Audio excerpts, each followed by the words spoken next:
Is this the Um, reason one steal the strategy for your business? steal this strategy. So this is one of my latest pieces of content that's doing, or it's tracking to do well right now. Okay. And what I did was I went through all of my old content and was like, what's the format of the content for me that was actually working and doing well? Not Mm. what I thought, but like actually. And it was where I would have myself on camera, like doing an intro hook and then filming my screen with my phone. The other like slight variation off of that was like me doing a green screen of my screen with me in front of it, which is such a heavier production Yeah. that like it's almost not even worth doing because it's like you don't need I don't need all the fancy shit to make good content. I just need Yeah. my iPhone. That's it. And I think so many people have, and I've fallen into this. I bought cameras and mics and like these are literally the two things that you need. That's it. Yeah. Yeah. Maybe a ring light. Maybe a ring light. I fall into that trap as well. I fall into the trap of over editing, like over analyzing what I'm gonna say. And Right? that's what Yeah, makes content look like ad and look inauthentic. exactly. And it's like if we're still trying to follow that mind or like that mindset of here's what we're selling and here's what our offer is, we don't want to make it about this offer. We want to make it about the stuff that is around it that people are also thinking about. Yeah, yeah, for sure. And Let so me for I'm just gonna post in the group here that office hours is going on. oh, okay. Should we? Or because it started a minute ago.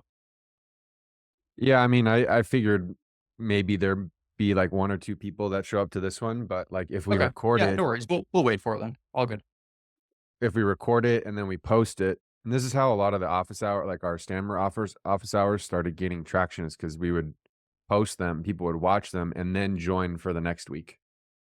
Cool. Okay. Perfect. So anyways, so back to this piece of content. So Yeah, sir.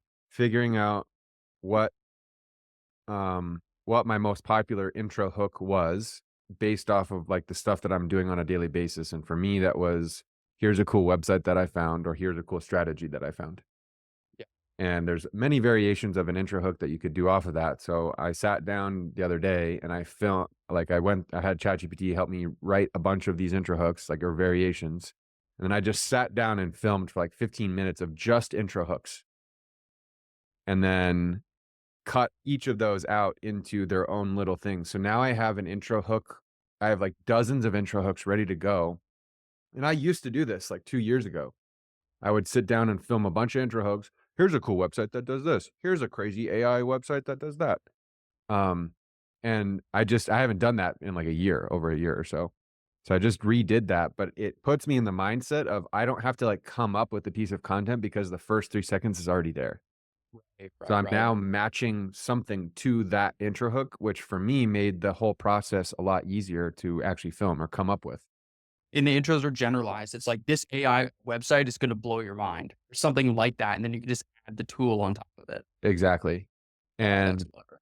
what I realized is the more general I make it, the more the more room it has to go viral in different communities. So if I The say more general the hook or like the more yeah, general the content? the hook. Right. So this one, steal this strategy for your business. That that gets you on multiple different um like multiple different audiences, like even the audi like, sometimes I always think about if my mom was to watch this, would she send it to me knowing that I'm the business owner, entrepreneur? Okay. Interesting way to frame it. Like, well, and that's one of the metrics I look at most now, like, one of the most important metrics I look at now is the amount of shares a post is getting. If people are Yeah. sharing it with their friends, because I do this all the time, like, if I see something and I'm gonna send it to you or Tim or somebody on the team, like, who's it's relevant for.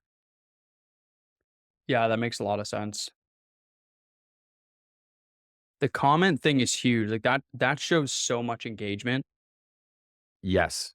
Yes. And I'm just comparing it to your last ones. Like, so this one, 190 comments.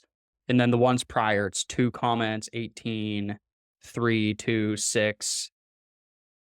Yep. What was it So to the difference is there is a clear call to action at the end of this video that says DM or comment SEO guide, and I'll send you the free prompt. got it. Or I'll send you the prompt I used in the video for free. So it's just a CTA on the end of the video. Exactly. Yeah, cool. The piece of content is middle way through the video, which is interesting. So this video that I'm talking about is a strategy video where you go to answer the public to find keywords that people are searching in TikTok in relation to your main business keyword.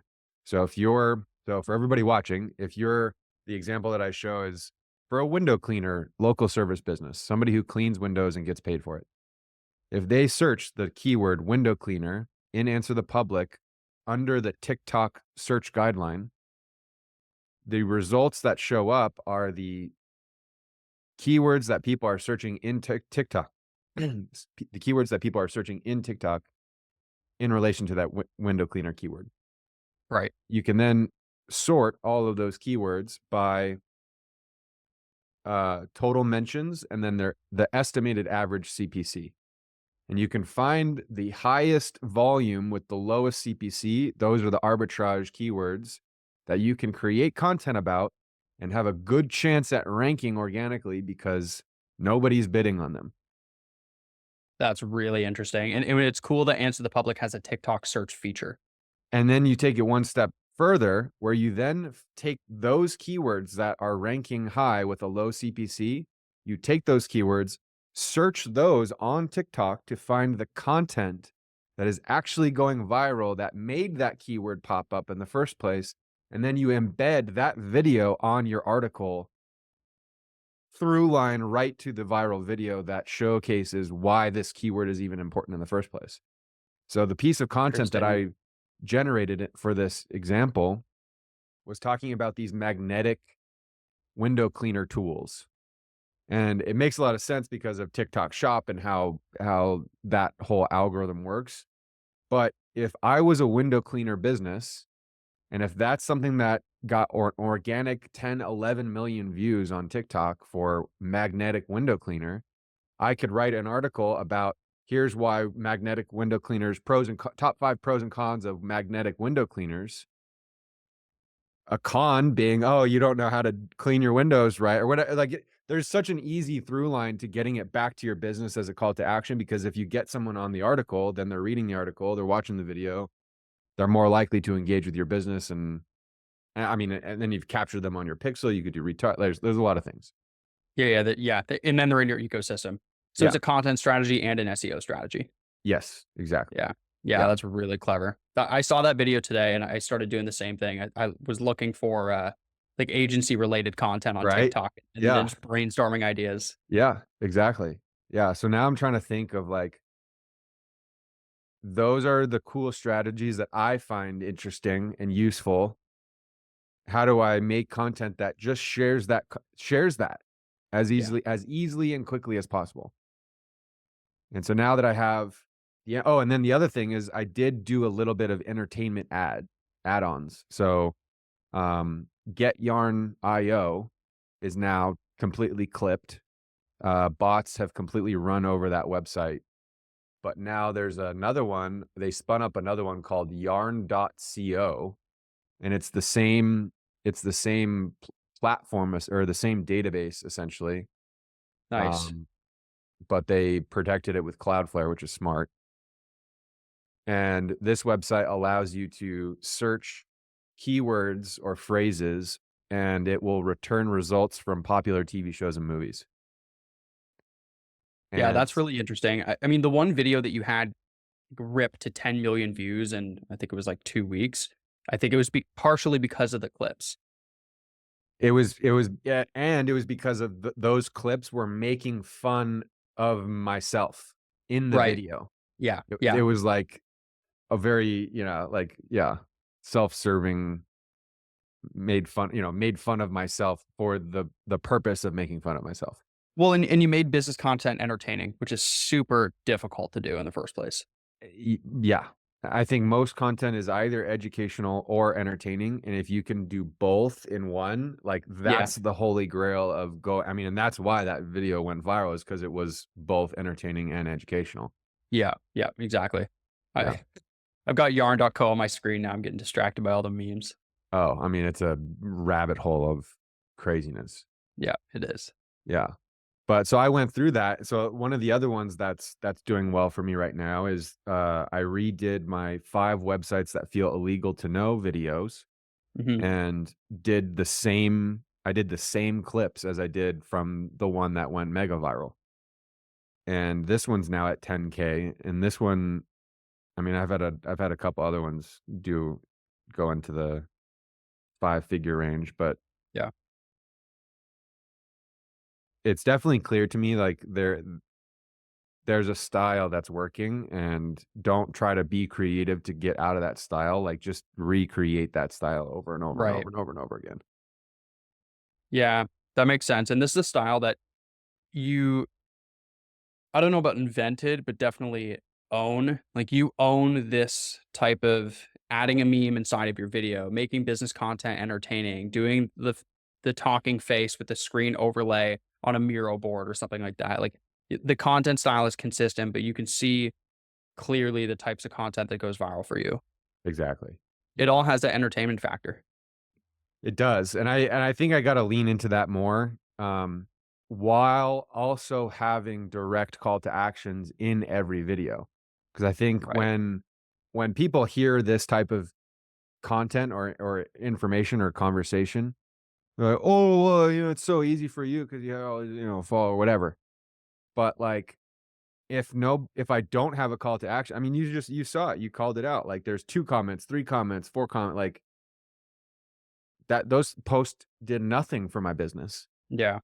But this one that's doing well, yeah, it's for a tutorial on SEO guides and everything, but I'm using the same exact automation flow that I've been using for 3 years now Yeah. to get people that information, and then following up by sending them to a landing page with a VSL for Stammer to get them to sign up for a free trial, which it's converting at like 60-70%. Yeah. Yeah, Um, that's huge. Just gets people into your ecosystem. through organic. And I think that's that misconception. It's like, well, why would someone be interested in my business from a video about SEO when I have nothing to do with SEO? Well, it's that Right. same thing. This is what I'm selling, but people are also interested in learning about SEO because that's what the agency life is all about. Yeah.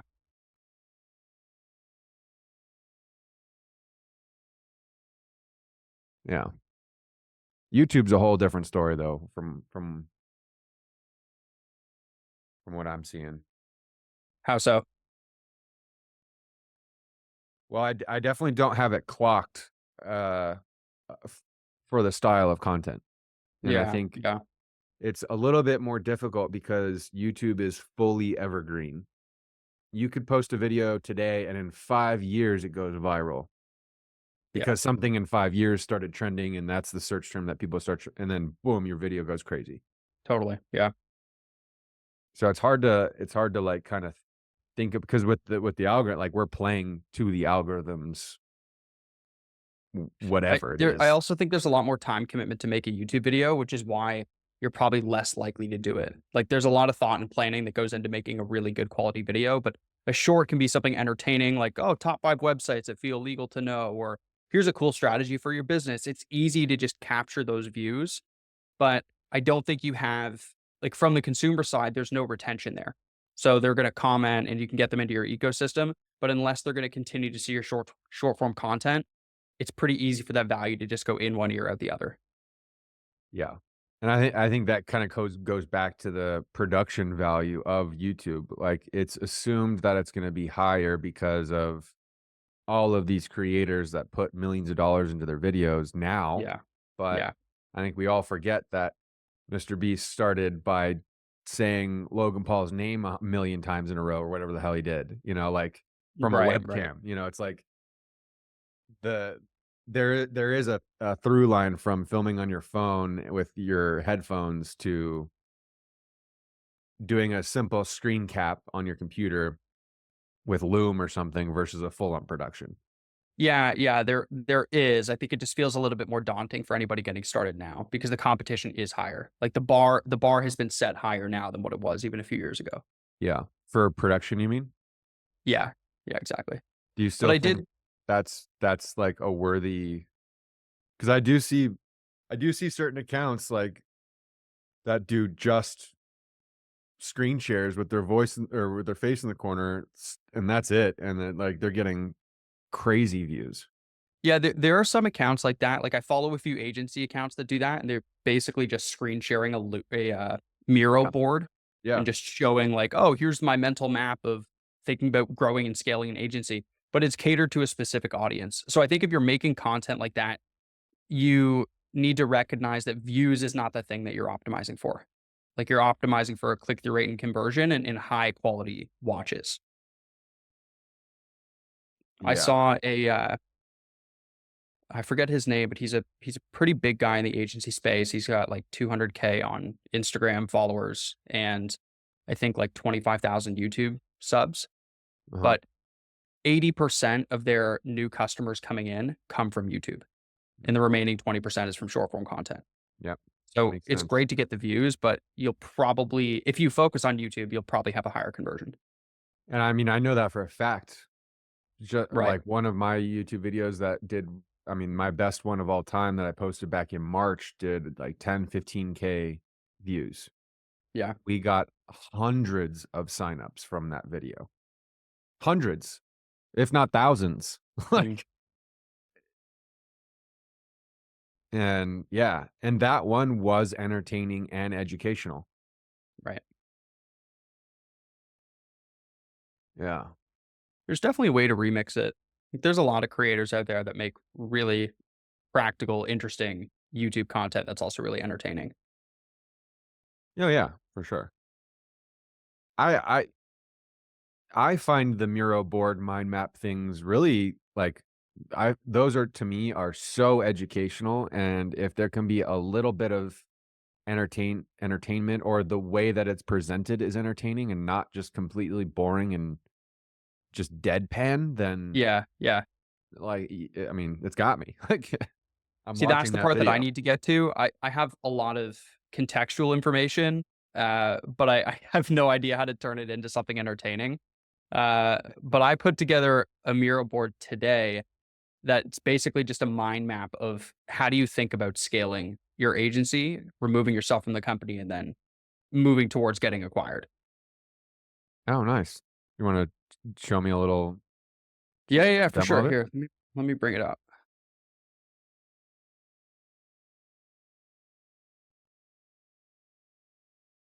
Cool. Can you see that? Okay. Yep. Perfect. And then I'm also just going to bring up one other thing here. Rannies. All right. So here's my very non-entertaining video. A whopping 3 views, which is great. But this is this was just taken through for you and a few other people taking inspo on how to actually walk people through a Miro board. So Ok. this is like the agency exit strategy. So it goes from everything through marketing, sales and closing, onboarding, fulfillment, retaining customers, getting referrals, hiring a team, which basically nobody talks about in the agency space, Mhm. financial, project management, and then exiting. And this is like the big question mark that people actually have no idea how to do because an agency is notoriously difficult to sell. Mhm. So I'll kind of summarize the I YouTube think video, literally all the middle ones, except for the end ones, no one ever thinks about. Maybe sales too, but onboarding through exit, no one talks about that. which is funny because it's the most important thing. By It far. really is. Like Like, by not even close. onboarding is so important because it's the customer's first experience with you, right? And if you mess that up, and I've noticed this because I've onboarded literally hundreds of customers over the years. If the onboarding is not done in 7 days, usually like 48 hours, the likelihood that the customer retains decreases Mm. because this is their first experience, their first impression with the business.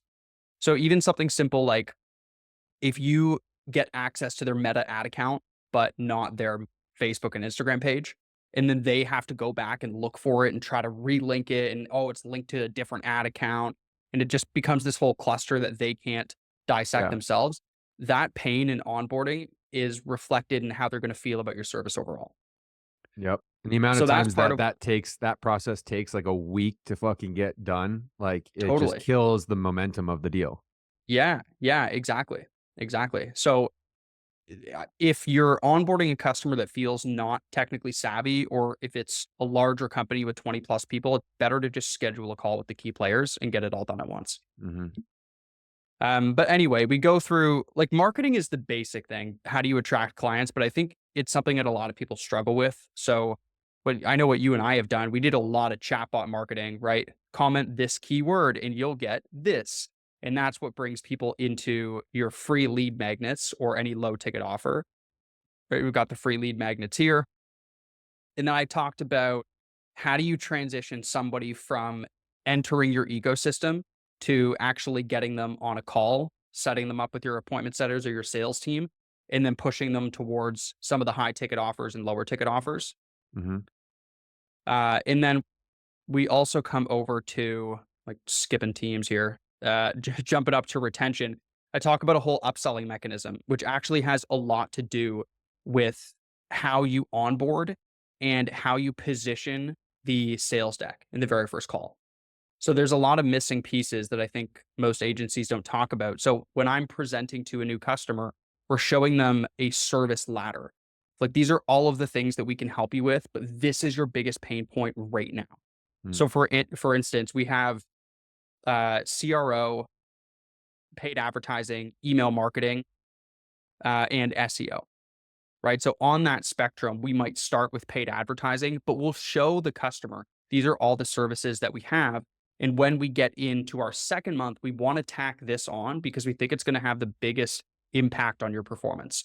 And that second service is normally email marketing or conversion rate optimization, depending on their traffic.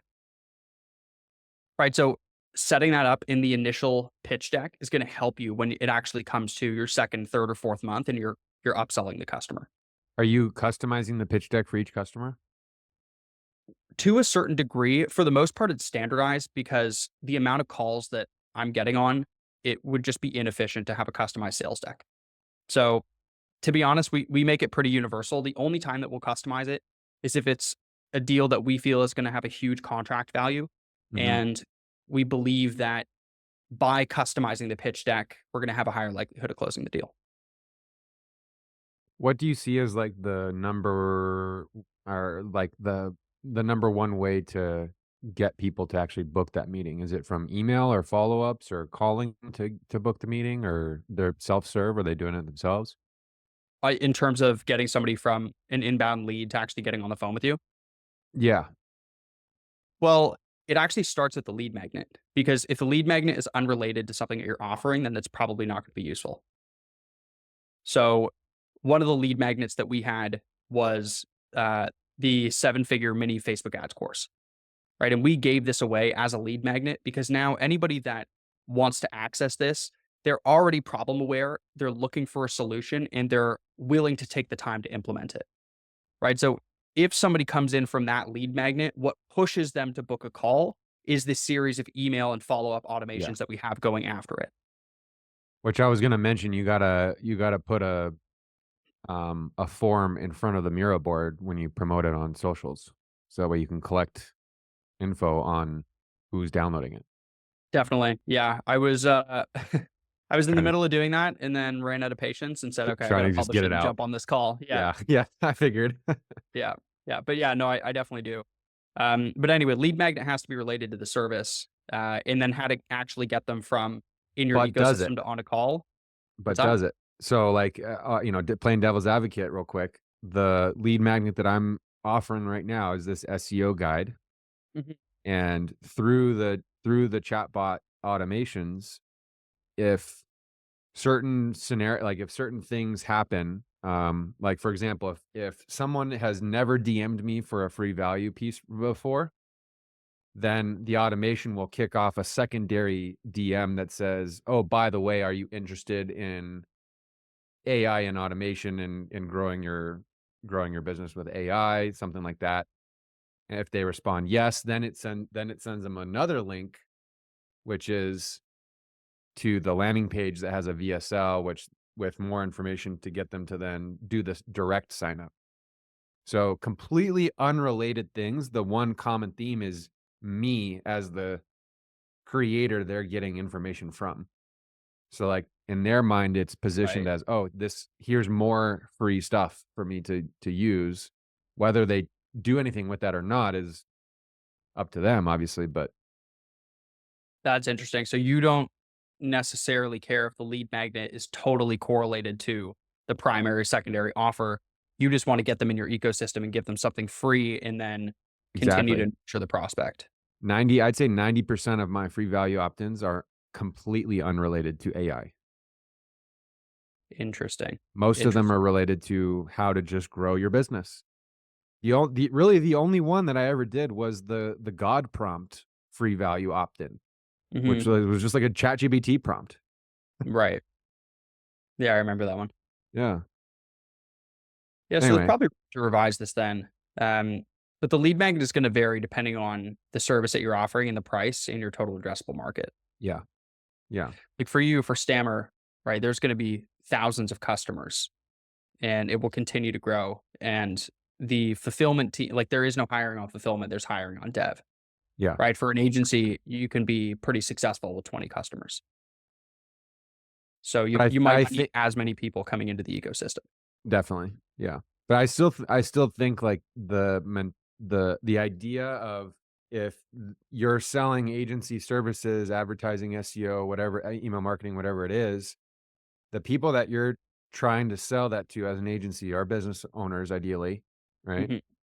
Those business owners are probably also interested in learning about the random SEO strategy for this or like the random chatbot DM strategy for that. Right. So you could make content about all these other things that are really not related to anything that you're actually selling, which I think then sets you up more as the true authority figure in the space because now you're not always trying to, and this is one of the ways that you get content to not feel so salesy Mhm. is I'm literally just trying to provide free value that is truly unrelated to what I'm selling. Right. Right. Yeah. Yeah, you're right. I think that works really well for, like, for an organic posting strategy. Um, for paid Sure. ads, I think there can be more of a direct line, which is what I was talking about. 1,000%. Yes. Yeah. Yeah, yeah. I would never do Yeah. that with paid ads. Yeah, because it wouldn't do anything. It's just getting views for with no call to action. But in terms of, like, in Yeah. terms of building your brand and your ecosystem around what you're talking about, yeah, the more variety that you can have on showing expertise in the entire topic, probably the better off you're gonna be. I don't know. You know better than I do, obviously. What what could be interesting though is boosting that post that's hitting right now and see how many more people opt in because of the boost to then comment, to then opt in, to then get the secondary DM, to then 70% conversion rate on opting in for Stammer. Yeah. That would be interesting to see what that CAC would be, that customer acquisition cost would be. I bet you the conversion percentage is gonna be a lot lower because as soon as it shows up and says Probably. sponsored, people's response is completely different.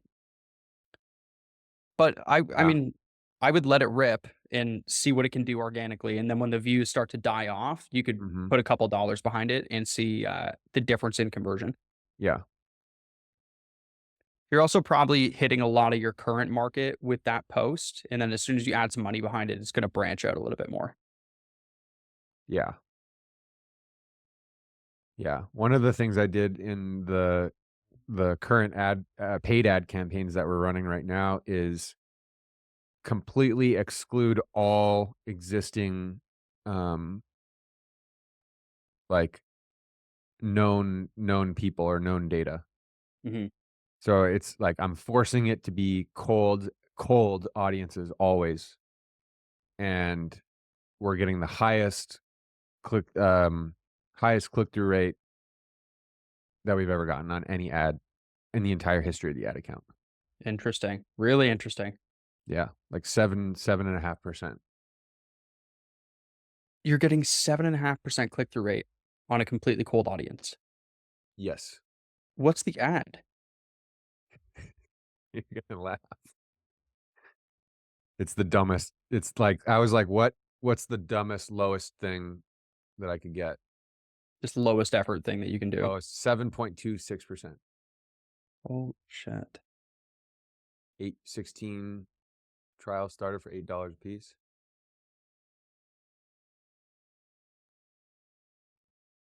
Oh my gosh. That's so simple. Right? Even the money that's just in a spreadsheet, like, it's not proof of anything. Literally. And so, you know why I chose that? Is Why? because of uh Oh, was this your, the thumbnail on your YouTube video? yep. Yeah. Unbelievable.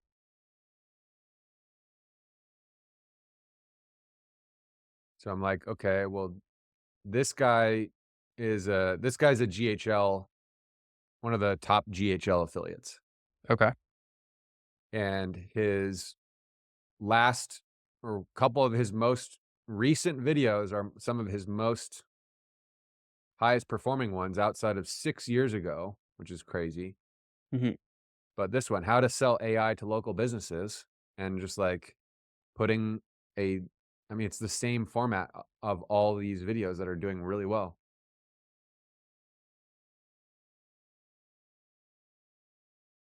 Like he's just rinse and repeating. Yeah. So I saw that and I was like, okay, well, if this guy with 240K subs is rinse and repeating, like it must be working for him. Mhm. So let me do my spin on it. And I tried it with one of my videos.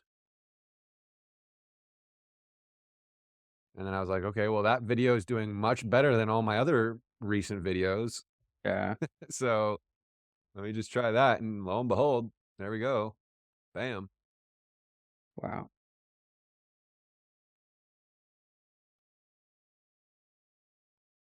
Yeah, that's so interesting. The rinse and repeat part, I think, is really true, and I'm seeing a lot more creators talk about this. Like, Yeah, you think because you've said it that everybody's heard it every time that you say it, but you could say the same thing hundreds of times, and it will still be most people's first time running into you.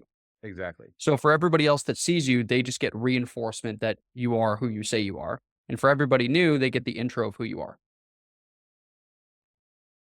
Who would you say is the biggest musical performer on earth right now?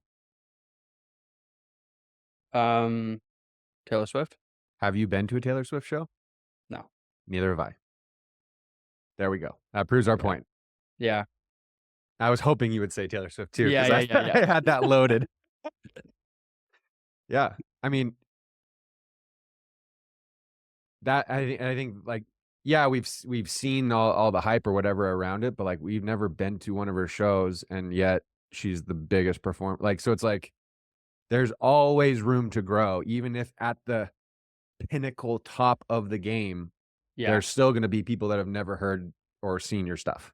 Yeah, yeah. Yeah, it's true. It's true. I got that tip from Alex Hormozy. He's like, "I want to address why I always say, uh, it's like, I'm Alex Hormozy, I own acquisition.com, and we do $200 million in revenue," or something like that. But like he has the same intro every time. Yeah. And it's because most people that see the content are still new people. Even though Yep. he's huge, he only has 8 million subs across everything. So I mean, it's a ton, but there is still a lot more room for growth. And anybody new is just going to hear that message again and wait for the content because they know it's going to be good. Mhm. And I say anybody new, anybody existing is just going to wait for the good stuff, and anybody new is going to know who he is. Yeah. I think it's the same thing for your content. Like you found the style that works, then you want to be really creative and shake things up, but you end up going back to what worked anyways. You find that Literally, YouTube that's thumbnail. Yeah. yes. Yeah. I wanna be creative, but it's obvious that I shouldn't be. Right. Yeah. or be creative within the like confinements of the thing here. Oh, here's Tim. Have you ever met Tim? We can No, stop. not yet. Hey, Tim, nice to meet you. Hey, Brock, how's it going? Great to Doing finally well, meet you. thanks. I've heard too much about you, actually. Not so That's much, good. too much. I've heard lots about you too. Sounds good. So did I miss the Q&A or whatever? We just been Well, chatting. Got it. Yeah, no one joined today, but Oh, okay. that we kind. I mean, I kind of figured that people wouldn't necessarily join at this Mm, early, but or yeah, for the good first point. one. But we're recording this, so we'll post it just like with office hours. People will watch it and then join the next one, hopefully. You're recording it right now? Yeah, Oh, okay. I got to be careful what I say then. I mean we've been. I'm Kidding. letting it fly on these, so I don't care. Nice. Yeah, I've been letting it fly on those live Twitter things I'm doing. Nothing crazy, actually, to be honest, but So I mean that's a perfect little segment. So Brock, Tim has been doing. So I mean, for the last 30 minutes, we've been talking about content strategy, how to yep. do value opt-ins, paid ads, like kind of all the whole top of funnel strategy. Tim has been doing daily Twitter spaces, X Yeah. spaces. Is X okay. Spaces. that what they're called? For build and Yeah. publish stuff. For what'd you say, build in public? Yeah. Okay, Yeah. nice. And it's been interesting. I want to see, I want to do it a little longer and see like the impact. Um, there's a guy I follow on X. I cannot remember his name, which is perfect, but he does a daily X space, right? And he's had like, thousands of people that jump on. That being said, he does claim that it doesn't actually generate followers. But it may have other results for him, right? Or I don't believe he would do it. Anyway, the point is, I'm going to see how this goes and see what kind of return we get on it. But it's already been valuable, to be honest, to just connect with people and like hear their stories. One guy yesterday was talking, Raul. He was talking about his experience recently building a startup. He was one of the founders, and they did very well, right? But one problem they ran into is that uh, Raul wanted to take things to the next level, whereas the CEO and other co-founder was kind of good with the way things were going and wanted to grow slower, more bootstrapping approach. And anyway, it's interesting. He got into some of some of his philosophies of wanting to go big because when he's under serious pressure, he feels like he's more motivated. So anyway, the point is people jumping on there and telling their story, even if it doesn't result in me directly gaining more followers, it still is like valuable lessons. And over time, like we already had like 8 people join yesterday. So we'll see how it builds over time. Nice. That's really interesting. So it's value pieces that are going to live on Twitter that will essentially be like a reference point for. Yeah, Uh, okay. maybe. But it's interesting you say that because I think X has done a poor job of improving that functionality. Like there's not a lot of discoverability. People do see it at the top of their feed that like Tim is talking about something. Um, but I don't know how compelling that is for people to jump in. Plus it's a huge barrier. A person, many people are very fine with posting reply comments on Twitter, right? They're comfortable doing that, but actually putting their voice out there and like jumping on a Twitter space and actually saying something is a huge barrier for a lot of people. Um, but yeah, we'll see Unless how they just want much to hear themselves talk. we've had a bit of that. Yeah. We had a person that jumped on that was very technical, um, and just kind of went off on a tangent that didn't really go anywhere. And I need to get better, like shutting those down gently. But Yeah, it's just like, yeah, how is this relevant? Like, what are you even saying, dude? Like, it's just like, it was like about OS design and stuff, which I mean, that's great. That's maybe a topic for a very technical audience, but most people on Build in Public, they're looking to build a business that people will kind of pay for yeah. the product. Do you think it's an authority building, more of like an authority building thing? Maybe the X faces. Yeah, because like with all the other stuff that Brock and I were talking about earlier, like there's a very clear way of how to create content that is not in any way related to what you're building or selling, and systematically work them through a funnel essentially to eventually get them to opt in with some piece of their information. So that way, that that piece of content is actually driving something. Oh, And like the post that's doing pretty well for me right now has almost 200 comments already of people opting in for an SEO guide. And if they haven't DM'd me before, they're getting hit with a secondary DM that says, "Are you interested in learning about AI and making money with AI and automation?" And if they say yes, then it points them to the VSL landing page where we can get their information. So it's like we can tell how many people opted in from that video specifically. yep. But So I with guess, Tim, question for you then. Uh, with these spaces, are you collecting leads or is this just a value piece? Like, This is just content. So okay. one interesting, and my overall approach is actually very similar to what I saw someone post on X about the other day. And I haven't seen anyone echo this until I saw this post. But so Mark Liu, you guys are probably not familiar with him. He's a build in public guy. And I think his most famous product is called Ship Fast, right? It's a boilerplate. What that means is it's a template that, you get the code, you pay for it. It's about $100 and you get a template that helps you ship faster. Um, Before that, though, he built something like 20 to 30 products on X over a period of years. And he kind of shared his journey doing that. Now, what someone said in this Twitter post, and I'm going to butcher this because they said it actually very elegantly, but those 20 projects he did before he got to something that worked, those were actually content, is what it was. Ultimately, those were content that helped him build an audience that he eventually used to kind of interview them. That's a big word, but he built an audience, and then he was able to build a product later on that was specifically for that audience, right? I mean, he literally shipped a boilerplate, right? A code boilerplate. So what I'm saying is a lot of what I'm doing on Twitter, these little projects we're launching and stuff, are ultimately to build an audience, build a brand, that type of market. How will it pay off long term? I don't know. I think it's hard to measure these type of things. But we'll see. Makes sense. Yeah, I think But did it's I an did I important answer your distinction. question? Yeah, yeah, totally. And I think that's important for a lot of people to keep in mind. Building the audience is sometimes the most difficult part. And it feels counterintuitive, but it's the thing that you might want to do first because then as you're building the audience, you can make improvements on the product and then ship something that's custom tailored for the audience that you've already built. Yeah. It's like one thing that partnering up with Ross helped me realize is that if you solve distribution, you solve the biggest problem already with building a product, right? Yeah. It's very hard to build a product and then go find customers for that product. If you can instead build the audience in some way, then build a product for them, it's much easier.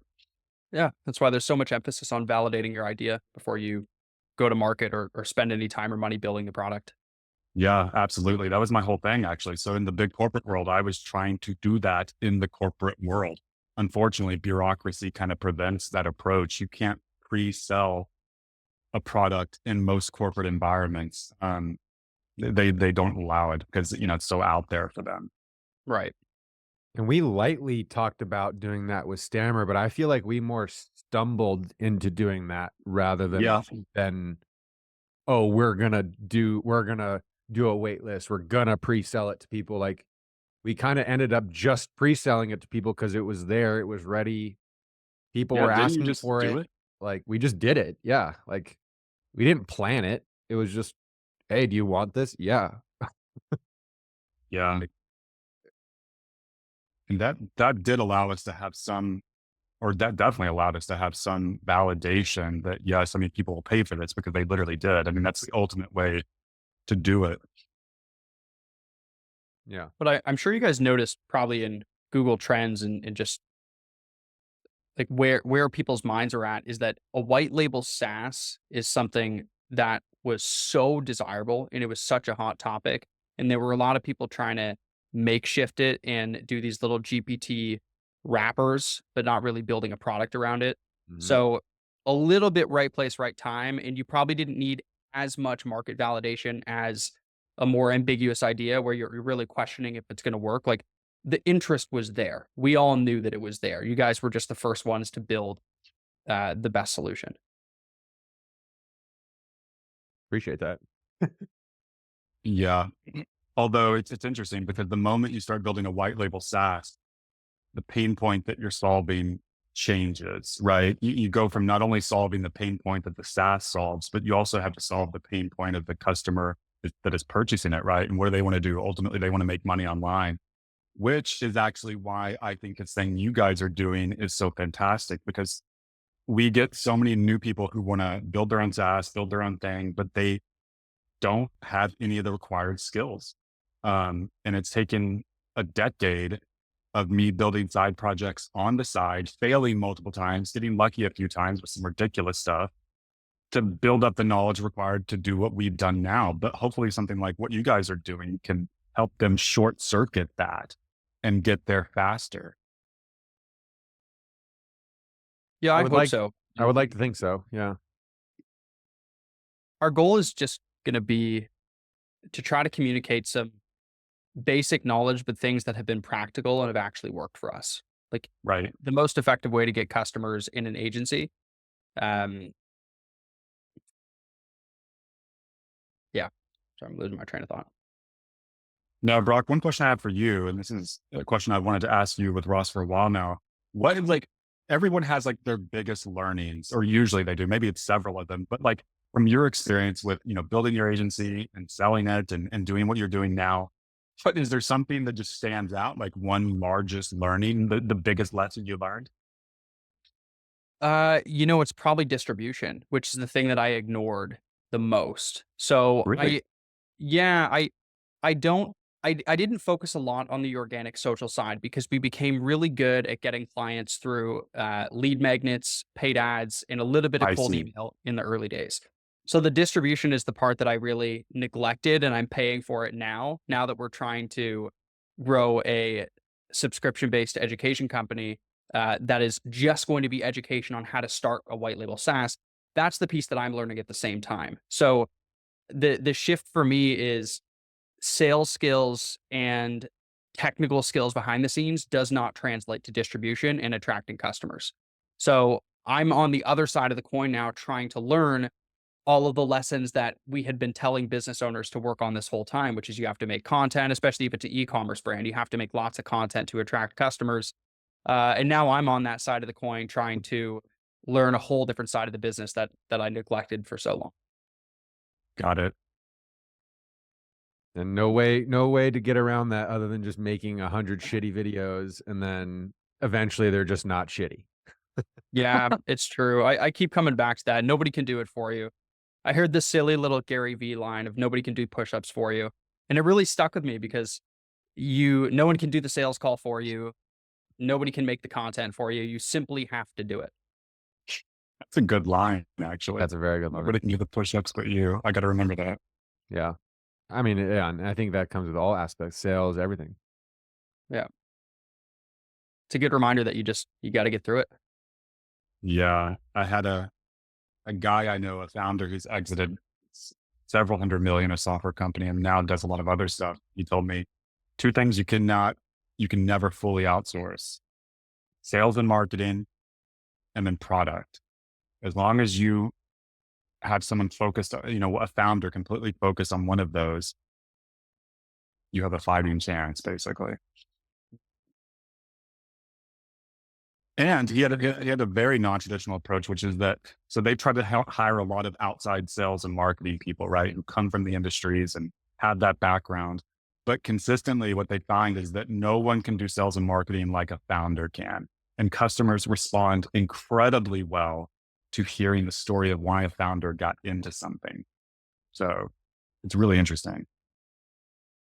Hmm. That could be Yeah, something that's I really good add to into know. my sales calls. Yeah. Story side of it. Like, why are we doing this? Why did we build Stammer? Ultimately, it wasn't just to build AI agents, right? That was just like the tool that got us there. What it really was about is, for me, because Ross, you had the same philosophy I did with regard to building products. And it's weird that kind of found each other and just happen to have the same philosophy. But I guess that's what happens, is you get lucky sometimes. But for me, it was getting out of the corporate world because they wouldn't let me talk to customers and build products the way I wanted to build them, right? And then for you, Ross, it was actually similar, but just in your own world, you wanted to start building products rather than just doing the agency side. Yeah.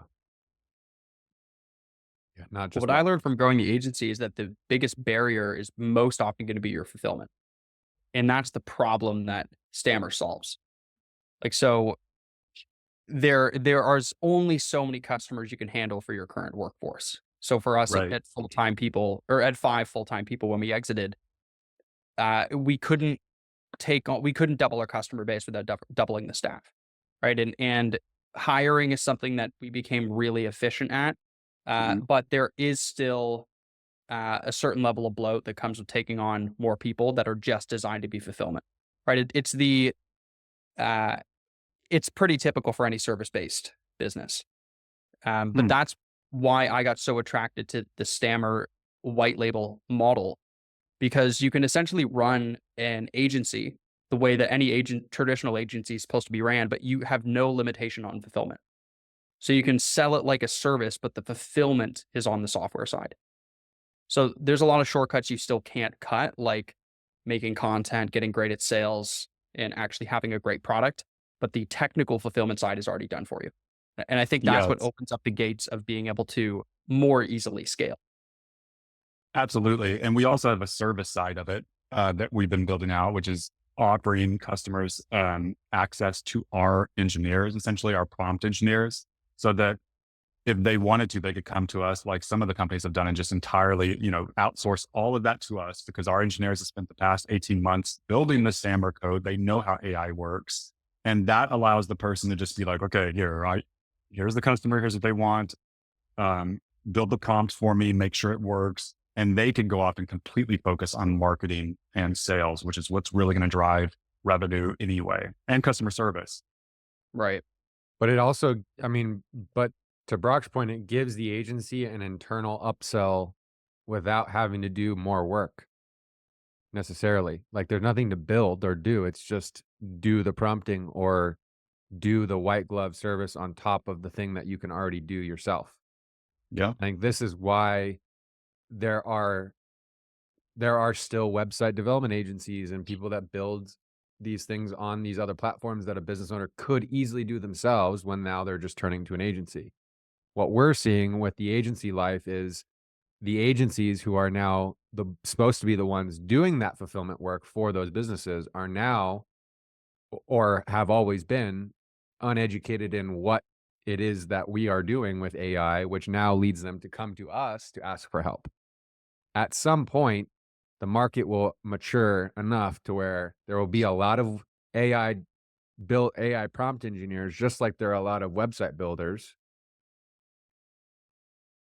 to make it to where everyone will eventually know kind of, oh, if I don't want the AI to Yeah. say or do this, then I just write in, don't do that. Like that type of mentality was created a year ago, which makes sense why nobody knows it yet.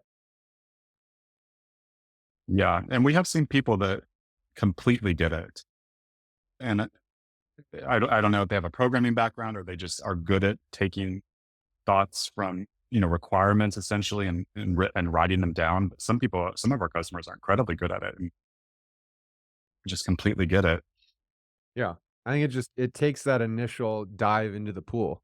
Like when Yeah. ChatGPT first came out, all three of us took that night where we just did it for 5 hours and we're like, "Oh my god, like this is we all saw it very quickly and took that deep dive. Brock, you've done it with numerous platforms like Figma, I think was the one that you used, right? To design that wireframe. Like you just dove in. Now you Oh, know Figma. Yeah. Yeah. Well, that's my approach for anything new. No one can do it for you, right? No one can do the push-ups for you. So yeah, Yep. same kind of thing. Like even when ChatGPT 4.0 and then 4 mini was released, I did like a few hours just diving between them and figuring out, I'm sure you guys did as well, because you're looking at your token costs. But yeah, any new platform, the only way to really get to know is just dive in on your own and, Yeah. you know, learn what you don't know. Yeah. And I think a lot of business owners are either don't care or they're too focused on trying to get their business to stay alive or get the next customer or whatever. But like that's what it takes to to understand this stuff at scale. Yeah, smart people don't realize smart SMBs are not worried about the tech side. My fiance, she paid some guy. They were setting up a SaaS. It was like an appointment confirmation thing at its core that works with her existing kind of dental software. And she asked the sales rep, and I never would have thought of this because I didn't think this is possible, but she asked the sales rep on the call, "Hey, do you guys just set all this up for me? And can you just do all that?" And the guy was like, "Well, we don't really do that, but yeah, I can do it. It's, on the side, I can get it done." So she just paid him. He set up everything for her. I had it completely set up and ready to go. Cost her like, 1 to 2K. He made money. And what does she care? She makes more in an hour doing her primary stuff, dental stuff, then she's not going to go and try to set this stuff up. Yeah.